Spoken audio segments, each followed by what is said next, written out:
এপ্রিলে বড় বৃদ্ধির পর জুন মাসে সামান্য কমেছে এলপিজির দাম।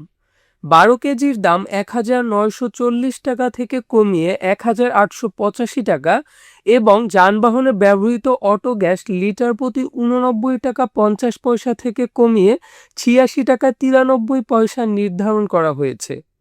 মঙ্গলবার সন্ধ্যা ৬টার পর থেকে নতুন দাম কার্যকর হবে বলে বাংলাদেশ এনার্জি রেগুলেটরি কমিশনের পক্ষ থেকে জানানো হয়েছে। সর্বশেষ ১৯ এপ্রিল ১২ কেজিতে ২১২ টাকা বাড়িয়ে ১,৯৪০ টাকা নির্ধারণ করা হয়েছে।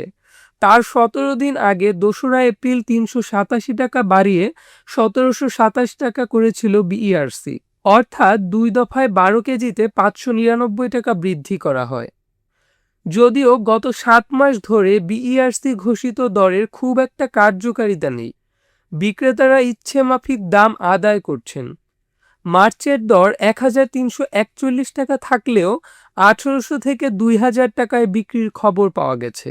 এলপি গ্যাস সংকটকে পুঁজি করে একের পর এক সুবিধা দেওয়া হয় আমদানিকারকদের।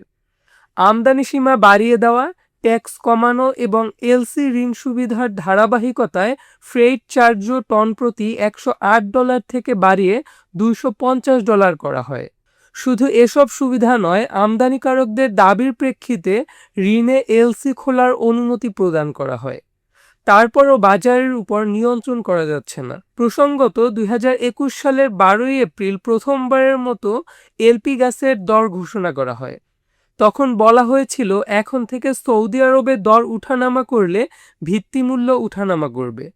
অন্যান্য কমিশন, জাহাজ ভাড়া, আমদানিকারকের কমিশন, ডিলার এবং খুচরা বিক্রেতার কমিশন কম বেশি করতে হলে নতুন করে গণশুনানি করা হবে। ওই ঘোষণার পর থেকে প্রতি মাসে এলপিজির দর ঘোষণা করে আসছে বিইআরসি।